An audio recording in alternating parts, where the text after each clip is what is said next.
Go interactive with me, Kelly. It is this time of year again. It's Operation Red Nose. I'm here with Ursula Weiss. Ursula, tell us a little bit about Operation Red Nose. I know we all know that it gets people home safely, but you guys are getting to a milestone this year. Yeah, quite a milestone. PacificSport has been the host organization for 20 years, and it is a milestone simply because a lot of organizations they don't hold on to one fundraising effort for that length of time. But PacificSport in Nanaimo, Vancouver Island, has been the host of this Operation Red Nose campaign for 20 years, and that's really super huge. So. And this is a fundraiser as well. I mean, it is a great cause about getting people home safely, and that is hugely important, especially this time of year with people out celebrating. But this is also a fundraiser. Tell us a little bit about PacificSport. PacificSport is a youth organization that encourages healthy lifestyle and kids in sport. They fund kids to win medals. They send athletes to Olympic Games. PacificSport's actually been huge. It's helped me out. It's almost a good way to explain it would be kind of like a sponsorship. It just helps me out through little things with going to meets and food and training and extra massage therapy and things like that. It's kind of like the little things that people don't really notice about being an athlete that athletes need. So it's amazing. Yeah. So it is a win-win for athletes as well as families and individuals just getting home. But you can't do it without volunteers. Tell me a little bit about what kind of volunteers you need and how important they are. Well, we're looking for a whole myriad of volunteers. We have a headquarters, and then there's a dispatch person that's in the headquarters, multiple dispatch people, and then we have a group of 3 drivers. So there's an escort driver, designated driver, navigator. So how can people get involved? Who do they need to contact? They can call, they can go onto the Operation Red Nose Facebook page. You can email Nanaimo at operationrednose.com, and I will contact you back. With any questions they have. So. And will all the volunteers be wearing this really cool red nose? Oh, that and little antlers too. I didn't bring the antlers today, so awesome. Here, I should probably put one on too. Right? So make sure you choose the responsible way home. Operation Red Nose. Well, we have a community call out November 29th, 1 p.m. at McKay Sutton Park. We're asking community members who are concerned about climate change, organizations, church groups, labor organizations, environmental organizations, anybody that's concerned about climate change and wants to send a message to world leaders to join us here at McKay Sutton Park on November 29th at 1 p.m. We are one of hundreds of communities around the world who are gathering to send a message to world leaders as they gather in Paris for the climate conference. And we're sending a message that we want a clear plan to deal with the climate crisis and to make sure that there's mitigation, climate action plan that includes pricing carbon, to make sure that we have green infrastructure, that we have emission standards worldwide to deal with the climate crisis, to make sure that we take action now while we have a chance to. We're going to gather here at McKay Sutton Park at 1 p.m. and then we're going to march through town, and we'll come back here again after that for a rally. We're going to have some speakers that are going to talk about things that are happening in the community, organizations that are taking steps with solutions for climate change, and we'll have some entertainment. In the week leading up to the rally, we're going to be screening This Changes Everything. It's the film by Avi Lewis about Naomi Klein's book, This Changes Everything. We're going to be screening it at VIU at the Malaspina Theatre, November 24th, 7 p.m. Tickets are $10, $8 for students. Everybody's welcome to attend. I think it's important to send a message that people are concerned about climate change and that we want action and we want some results out of this climate conference. We've had a number of these conferences in the past. We've just had a change in government here in Canada, and we want to make sure that this government is serious about taking action on climate, to make sure that the infrastructure spending that they're going to do is clean and green, and that we move to energy efficiency in this country. 30% of the energy that we use in this country is wasted in our infrastructure, our public infrastructure, our schools and institutions, hospitals, and our homes and commercial businesses. So we have a lot of work to do, and we want to see the governments buckle down and come together and have a solid plan of action coming out of the Paris Climate Accord. This is a family-friendly event. We're inviting everybody out. If you're concerned about climate change, bring your family, bring your friends, your neighbors, your co-workers, any organization you're involved with. Come and show the government that you're concerned about climate. Words with Mayor McKay. Welcome home, Bill. It was 8 days in China, your first visit. How was it? How did it go? It was absolutely amazing.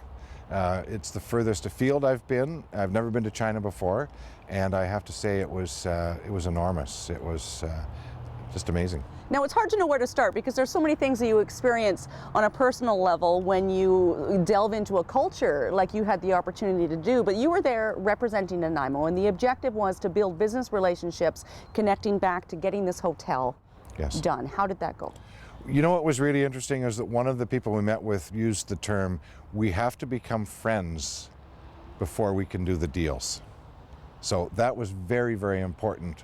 And there were just little moments that you were with one of these very high-powered executives, for example, that you realized that friendships were being created. That was really important. Now, where exactly did you go? We first off went to Guangzhou. We then went to Shenzhen. And how big is Shenzhen? Shenzhen is interesting. It was a fishing village about the size of Nanaimo some 30 years ago. It's now 13 million people. Wow. Yes. And there was a pretty strong friendship being formed there. In fact, I spoke to somebody on WeChat just last night who is working on trying to create a friendship city relationship between Nanaimo and Shenzhen. And then you also had an opportunity to visit Shanghai. Shanghai, much older city. The hotel we stayed at was built in 1906. Very, very interesting buildings, some very modern and some very old, very, very cool architecture. Just amazing city. Now, traveling with you was Andre Sullivan, and he is with the Nanaimo Economic Development Corporation. We have a photo of him presenting. Yes. What types of meetings and what types of formalities did you two participate in? Well, I have to tell you, there was a lot of food involved. Some with heads still attached. There's a lot of food involved, and that's right. There was duck tongue, and there was chicken head and fish heads and all kinds of things like that. But it was interesting to see the customs. Once you got onto them after a couple of days, you realized how things worked over there. They're very formal, particularly when they're entertaining, and they treat you like royalty. They're very, very, very good hosts. And it really is that important to establish these relationships. Yes. And having Andre present in these meetings. What were the meetings? Well, we met with industry and trade people. We met with Chamber of Commerce's, and we met across the table from the provincial premier of the Shenzhen province and the city of Shenzhen. It was really, really impressive. It sounds exciting. It was really, it was incredible. And it was interesting that they really want to get to know Nanaimo better. And I was really surprised that Nanaimo was on their radar. And Why? It's on the map. Why is Nanaimo on their radar? Well, it's interesting because they're hearing back from people that have come here and settled, and they actually want to come and visit here. When there was a presentation being made by one of the proponents of the Hilton Hotel project, and if you look at the video that she created for that project, that's when you start to realize through someone else's eyes what it looks like in Nanaimo and British Columbia, and that's why they're so eager to come here. And is that the follow-up then? Is that one of the takeaways from this experience, is to have them here and be the host? Yes, and in fact we're going to formally invite some of the people we met to come here in January or February of next year so they can actually experience what Nanaimo is all about. Excellent. Are you growing a fondness for Duckhead? Not so much for Duckhead. No, I have to tell you. For the people Yes. of China, yes. Yeah, absolutely. Good. Thank you, Bill. Great, thank you.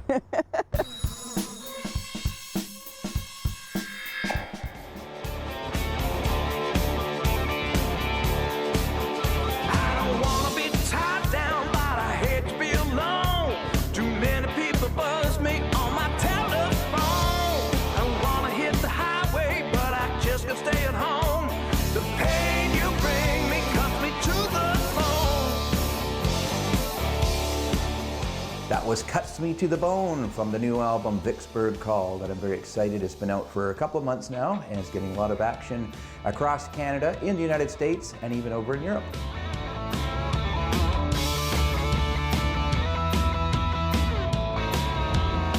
Yeah, I coulda, shoulda, woulda.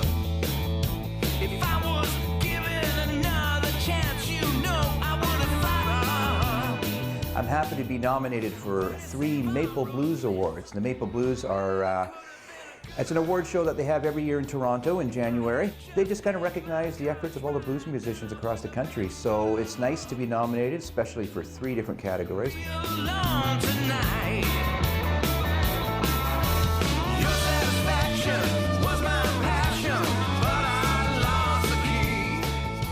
I've had way more nominations than awards. When it comes to Junos, I have 4 losses, 1 disqualification. For these Maple Blues Awards, I don't even know how many nominations I've had, but I don't think I've won since 2004. So that could be a little painful. I was up one time for 5 Maple Blues Awards. So you go to the awards ceremony, you think, well, 5 awards, I'm going to get at least 1, probably 2, maybe 3. Nothing. Total skunkaroo. So after like the 3rd time you lose, you're like, oh, that's great. You know, the fake, good for him. But by the 5th one, you're just like...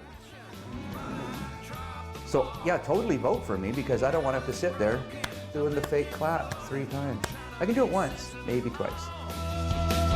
Back in the day, I know I could've. Right now on my website, you can get the brand new album, Vicksburg Call, and Christmas with the Blues at a special offer. Just go to davidgogo.com. And voting is open to the public until December 4. I believe September 4 is the last day you can vote. So I would really appreciate it if you could do that because there's a lot of people from the other parts of Canada. I won't say Ontario specifically, but it'd be nice to have some people representing from the West.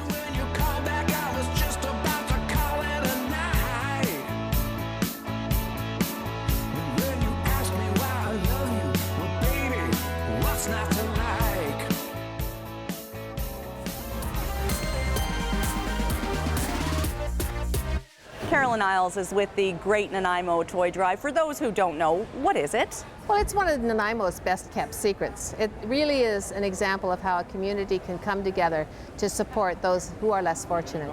You know, there's only 9 directors, and we could not do anything to help, or very much to help the anticipated 1,200 to 1,500 children who will need help this year. Now, I mentioned earlier in the show that last year it was 600 families, 1,200 kids, and the need is expected to be greater. I heard on the news this morning that food drive demand is yet up again, and that's going to trickle down to the holidays for people. Yes, that's right.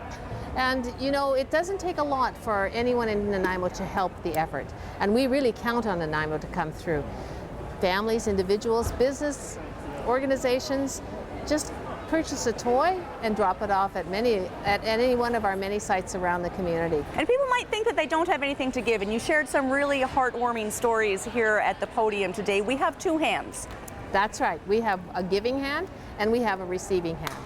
And the more we keep our giving and our receiving hands in balance, the happier we are and the better our community.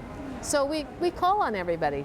When you're out in the mall, buy an extra gift for a child between 0 and 16 and drop it off at one of our sites. And if you need a little help, that's okay. You can check out our website, the Great Nanaimo Toy Drive, and find out where to register. Great, and we're going to share more information with you throughout the course of this edition of Go, but a young man shared a very touching story about how he raised some money. Yes, that's true. His name was Caden, and he and his sister actually looked over their toys and they sold some that they didn't feel they needed anymore. They took that money and went to the store, bought new toys that they liked, that they thought other children were like, and brought them to the Harbor City Football Club's toy box that goes to the Great Nanaimo Toy Drive. And that's how they shared their Christmas spirit. Thank you for giving so much in the community of your time. And we're going to tell you how you can give, and if you need to receive, we're going to tell you how you can do that as well. It's time now, though, for a short break. Storytelling with authors at the library, Behind the Read with photographer Aaron Hinks, fully accessible art at Ladysmith's Waterfront Gallery, and Kelly takes her best shot.